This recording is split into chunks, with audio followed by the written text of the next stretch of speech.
If you've been on Twitter lately, you would know that there's been a few codes given out for the open beta for Xenoverse 2. So with this, people have actually been able to download the beta, but of course they haven't actually been able to play it. You can start the game, but you cannot connect to the servers. However, some new details of the data transfer have been revealed for the Xenoverse 2 open beta. So with that being said, I think it's safe to say that everything I'm going to talk about in this video will also apply to the closed beta, which happens in just a few days. Massive thank you and shout out to Anime Games Online for letting me use a few screenshots from his video, which I'll link in the description. So let's get into it. So when you start the beta for the first time, you should be prompted to transfer over your Xenoverse 1 save data. The first screen reads, "Precautions when downloading Dragon Ball Xenoverse 2 open beta save data. Players who uploaded their save data from Dragon Ball Xenoverse, the previous game, can carry over a portion of this data to Dragon Ball Xenoverse 2 open beta this game. If you have not done so yet, please launch the previous game and upload your save data. If you played the previous game using this PlayStation 4 system and still have that save data stored, you can carry it over without having to upload it." So what this page is telling you is that if you have the PS4 version, the Xbox One version, and I'm guessing the Steam version of Xenoverse 1, there won't be an update to those versions like there was with the previous generation, because it's simply not needed. All you need to do to transfer your file over to the open beta is to just launch up Xenoverse 1 and save the game in any way, which you've probably already done. I believe the only stipulation for this, and I mentioned this a while ago, is that you have to clear the Xenoverse 1 story mode once, not including the DLC missions. So just to be on the safe side, make sure you've cleared the story mission called Power of the Low Class Warrior, and this is from the legendary Super Saiyan saga. PlayStation Plus isn't needed to upload your save data. All you need to do is just save it in the game itself, and if you have the automatic save feature turned on, then it happens like every few minutes whenever you do something that's slightly important. Page 2, the hero, the Time Patroller from Dragon Ball Xenoverse, set in Toki City, is a different character from the hero in Dragon Ball Xenoverse 2.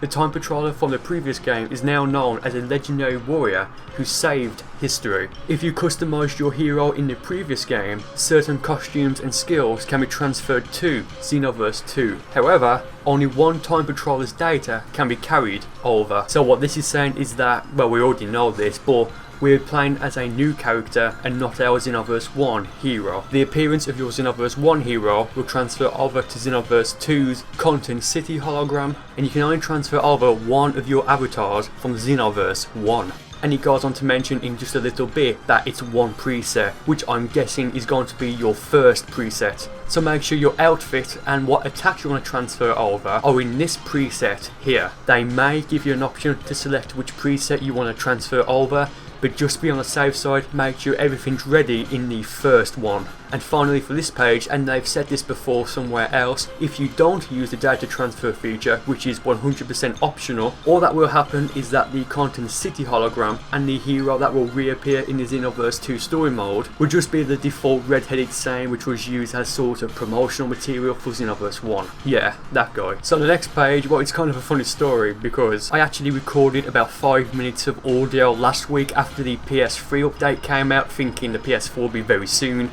and I basically spoke about, well, the first paragraph on this page, which reads, "If you want to transfer data again after you create a new save data in Dragon Ball Xenoverse 2, for example, if you want to transfer different Time Patroller's data, you must erase your Xenoverse 2 save data and start again from scratch. We suggest you launch Dragon Ball Xenoverse to check the costume and skills of the Time Patroller you want to transfer and change them if you need to. When you perform the transfer, depending on your play data, you will obtain certain costumes and skills, as well as Zeni and TP medals, a new currency in Xenoverse 2, as a bonus." So I'm probably just going to repeat what I said last week, but this basically means that once you do the transfer, you cannot do the transfer again unless you erase your Xenoverse 2 data. But this is not going to affect either of the betas because, well, they're not the actual full release of the game, so you'll be able to change what you transfer over from the betas to the full game. And I also believe that they've said before that if you don't do the transfer when you start the game, as in the full game, not the betas, then you won't be able to transfer over midway through. So just make sure you're ready to transfer come October 25th or October 28th for the UK and Europe. Final thing to mention on this page is that they mention TP medals, which is indeed a new currency for Xenoverse 2, and the way that it's been shown off to work so far is that,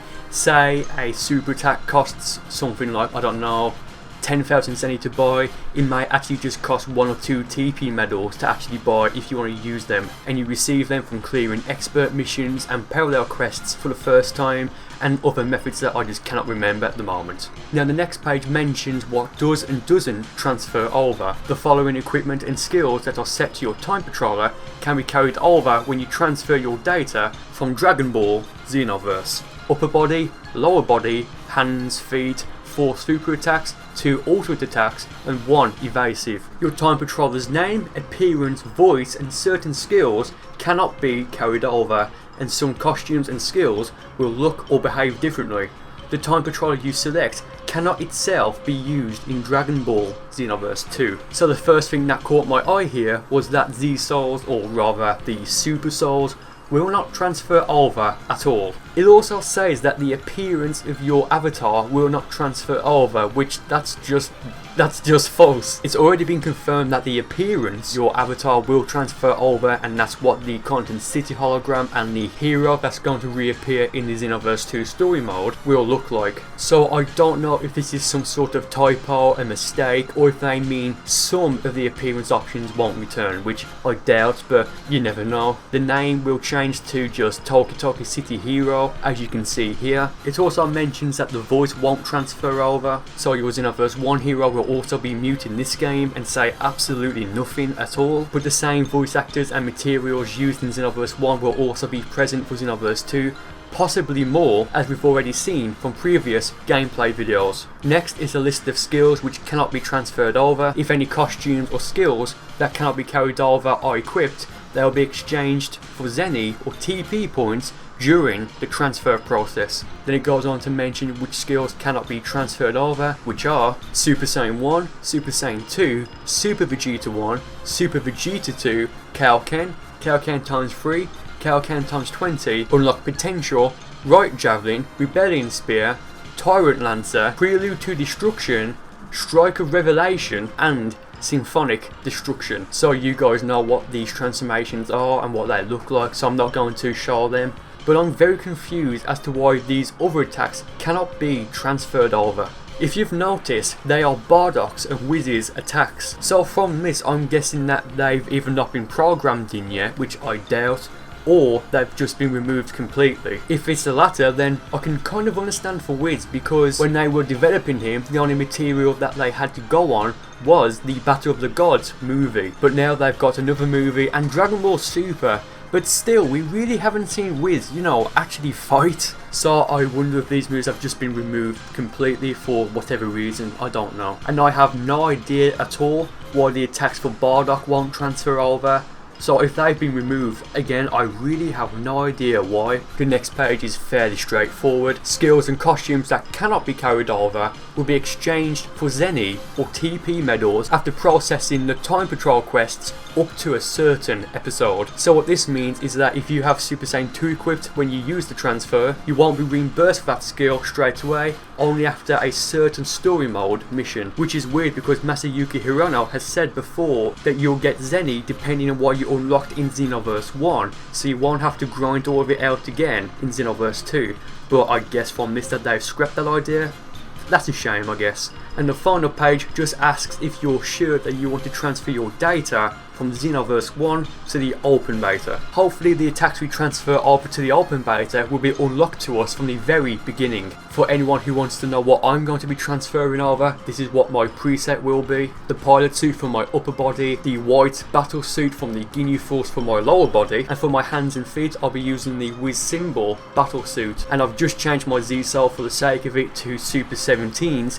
Don't you see the strength difference here? And for anyone who wants to know what colours I use for my pilot suit, then here you go. And here are the attacks that I'm going to transfer over. Burst Kamehameha, Final Blow, Shining Slash, Ki Blast Cannon, Super Kamehameha, Spirit Sword and Armored Boost. I normally have After Image where Burst Kamehameha is, but I just want to change it for the beta to test it out, and because I want to try and use After Image less now. Plus I have a feeling that in Xenoverse 2 you'll be able to continue Burst Kamehameha several times if you want to use more ki. Final Blow where Solar Flare used to be, more or less for the same reason as Burst Kamehameha. Now I decided to keep Shining Slash because in Xenoverse 1 I would use it for two reasons. Firstly, to catch people who would run away, and secondly as a sort of element of surprise attack. And by that I mean I would use it when I would be pretty close to my opponent without charging it up so they don't have a chance to realise what I'm doing, and just to do a bit of damage that way. If someone is across the map and they're doing a fully charged Shining Slash, you can prepare and anticipate it, and it's pretty easy to get a perfect block off that way. So we'll just have to see how this will work in Xenoverse 2. But I do have a feeling that when the full game is released, I'll just replace that with Super God Fist. Finally, for my super attacks I have Ki Blast Cannon, honestly just because it's my favourite super attack in the game. And for my ultimates I have Spirit Sword, which pretty much for the same reason as Ki Blast Cannon is my favourite ultimate attack. And I've replaced Super Saiyan 2 with Super Kamehameha just because it's a useful attack and Super Saiyan 2 won't actually transfer over. When Xenoverse 2 is out, I'm more than likely going to change Super Kamehameha to Final Kamehameha. And for my evasive, I've changed out Angry Shout to Armored Boost. The only reason for this being is because I just think it's a very cool looking attack. I hope it's not actually bad in Xenoverse 2, but we'll have to wait and see. So that's pretty much it for the video. I do have two more things to say. On the screen right now, I'll put a list of every transfer option available. If it's not on this list, then you 100% cannot do it. And finally, I have a feeling that we'll be able to create any race we want in the betas. I say this because on the list of attacks that cannot be transferred over, there wasn't any of the Margin exclusive attacks or Namekian or Boo exclusive attacks. So it just makes sense to me that we'll be able to create any of the 5 races and their genders that we want. And that's going to do it for the video. I'd love to know what you guys are going to be transferring over to the betas and the full game. So thanks for watching guys, and I'll see you next time.